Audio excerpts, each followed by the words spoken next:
What's up, guys, and welcome back to Adventure Archaeology. If you're new to the channel, my name is Brandon, and today we're going to be in this river searching for antique bottles, and we're going to check out that spot right up there behind me, which is a really cool looking overhang that possibly Native Americans may have stayed there. I don't know, you'll have to let me know when we get up there and search around. Without any further ado though, let's go jump in the water and see what we can find.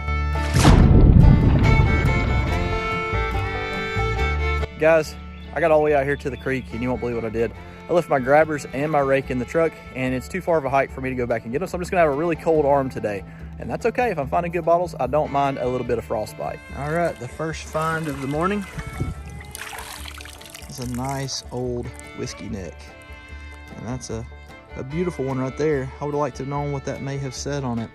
That's still exactly what we're looking for. We're looking for that bottle stuff that's turn of the century, and this looks like the right age bracket to find something good today. So let's go see if we can find something.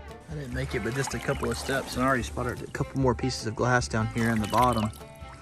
I can't tell what that would have been. It looks like it would have been newer though. Let's take a look right here and see what this is. And that's newer too, probably 50s and 60s if I had to guess. That's okay though, they don't belong in the creek and we'll get them out. This weather does not get any better, guys. It is like 70 degrees. I'm noticing a lot of stuff up on the banks, which makes me think that somebody had looked here before and thrown stuff up. And it looks like this may have washed back down in right here. But look how clean it is. That is a very nice Grapey Co. with the embossed grapes that you see at the top.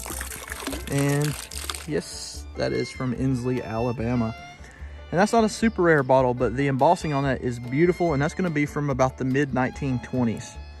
So that's not really one I can turn into a drinking glass, but I might be able to salvage it and make something out of it. I like those air bubbles right there. It's awesome. So I got my hopes up. Oh, look at that. I almost turned the camera off. Is that a pig jaw? That's a tusk and a half, isn't it? I don't know what that is.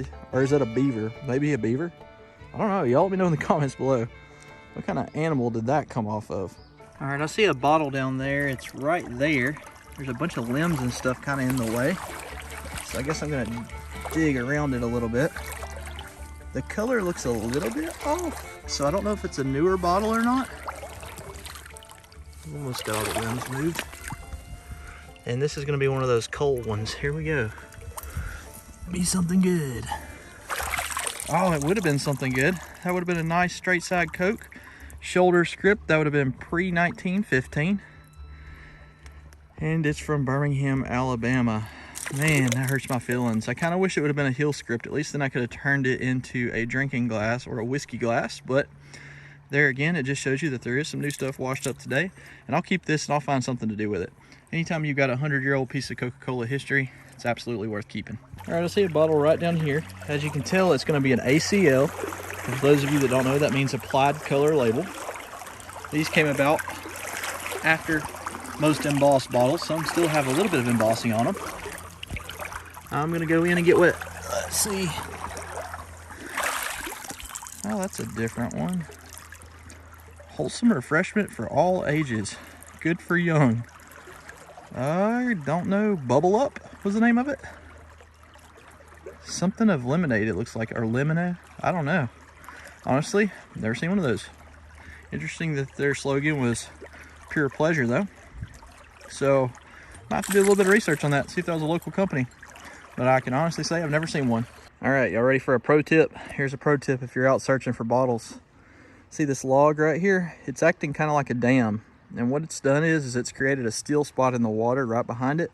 Where the water's moving, it's harder to see through, but where the water's still, you can see much deeper. So you can see the rocks on the bottom right there. And believe it or not, this is around 3.5, almost 4 foot deep. And we're still able to see the bottom. So I'm gonna search right here real quick before it clouds up. Just pick this up out of the bottom. That would have been a nice kick up bottomed wine. So that would have been an early wine right around the turn of the century. And I've got a watch. I keep forgetting that I was born in the 1900s, and apparently a lot of people are younger that are watching are like, turn of the century, so that's only from the year 2000? No, when we say turn of the century on this channel, we're talking about right around 1900. Many of you know that I pick up these old porcelain pieces too because my wife makes jewelry out of them. Oftentimes I'll pick them up and flip them over and see if they were blueware. And this one right here actually has a maker's mark on the back that says Clown Hotel. Or Crown. No, that's Crown. It looks like an L though, doesn't it? That's actually Crown Hotel ware. So if I had to guess, I'll be able to get a date off of this plate by doing a quick Google search on the Crown Hotel. Pretty neat. I can honestly say I probably never found one of these either. So yes, it's broken, but that doesn't matter. When you're searching for history like we are, every piece is a clue as to the age of the stuff that you will find.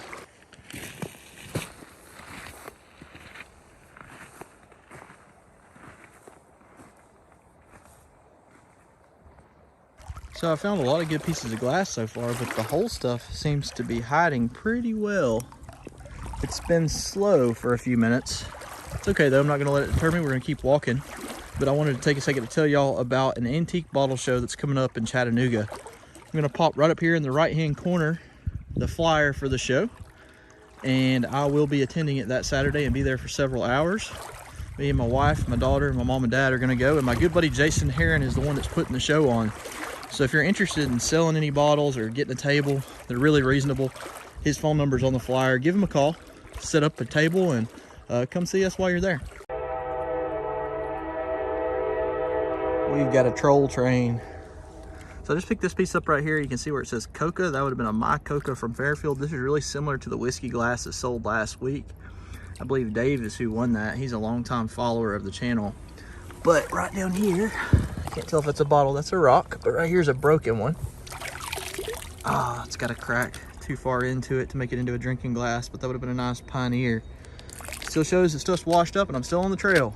So something pretty cool happened this week. You may remember the video back during early fall when my wife found her first hutch and we showcased her waders that she had on. They're made by a company called Hi-C or Hi-C-A. Anyways, she loves her waders and I didn't think anything about it. Well, I got contacted by Hi-C this past week and they said, hey, we saw the video with you featuring the waders and we really appreciate it and we're super excited to see that you like the product. We're going to send you a pair. So I'm wearing my new Hi-C waders today. Big shout out to those guys, and it's pretty cool to think that a guy in Alabama posted videos about finding antique bottles is being recognized by national companies whenever they see us wearing their product. I would have never thought that that would have happened. Super cool that they reached out to me, and I'll probably do a little mini review on these sometime in the future so y'all know what I think about them. We're back to my favorite bank that always produces a bottle, and I see a bottle right here. Before I go any further though, I will tell y'all this. I have so many people ask me, why do I not dig this bank? Right up there above this, there's actually somebody's house. And the last thing I want to do is somebody accuse me of being the person that caused the erosion. Obviously I'm not, but I'm not going to dig it. I'm not going to mess up somebody's personal property. So let's see what this is. I have a feeling it's going to be a Buffalo Rock. Yep, that's exactly what it is. Yeah, right there you can see Buffalo Rock. This is a nice 1920 soda bottle from Birmingham, Alabama, and the first really good drinking glass candidate of the day. I'm super ecstatic to have that, and that's going to be a really nice glass for somebody in the near future. All right, we're about to make a side excursion. This overhang up here, I don't know why, it's kind of calling my name. I want to go take a look up here.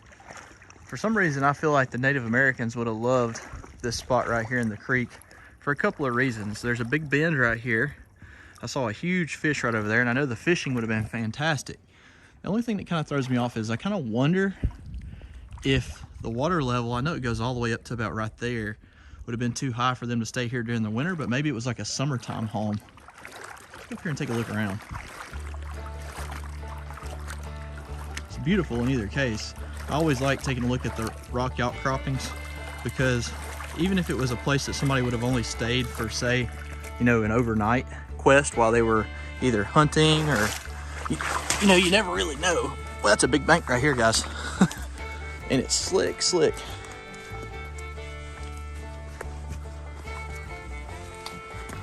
See if I can get a good footing. That's another thing that my rake comes in handy for. It ends up being like a walking cane for me. There we go. All right, so we're gonna go over here first. I'm just gonna kind of take a look right here on the ground because you never know if the Native Americans did stay here, if there would have been an artifact that would have washed out from up above. It's a pretty good sized tree right there.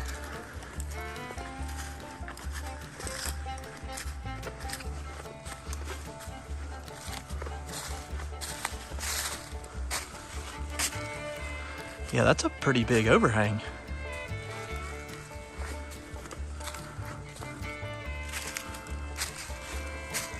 There again, I think I mentioned this in last week's video.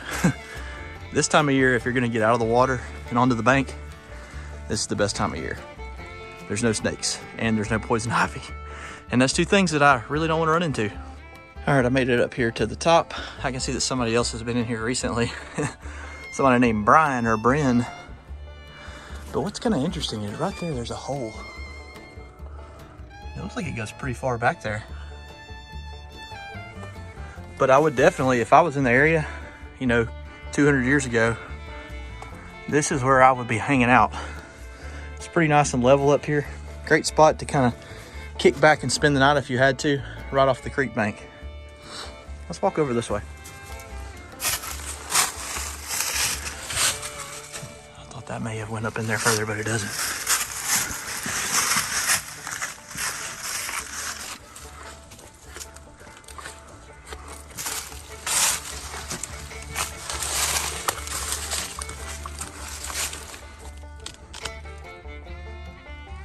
Pretty cool regardless. So it looks like that's the end of the overhangs, but still, right over there is prime spot for a camp out spot. Heck, it may even be a good spot to sit for arrowheads down there. Yeah, let me know what you think about that in the comments below. All right, guys, it was a bit of a slow day. No whole good bottles, but I did find a couple of pieces of history that were worth saving and hopefully that we can repurpose and do something with in the future.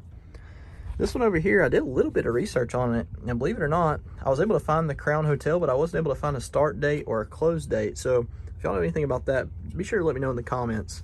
There again, it was just a very quick research job that I did, so I'm sure there's more info than what I found. Hope y'all enjoyed this week's video, regardless of what we found, and if you did, be sure that you're subscribed, and we'll catch you guys in next week's adventure.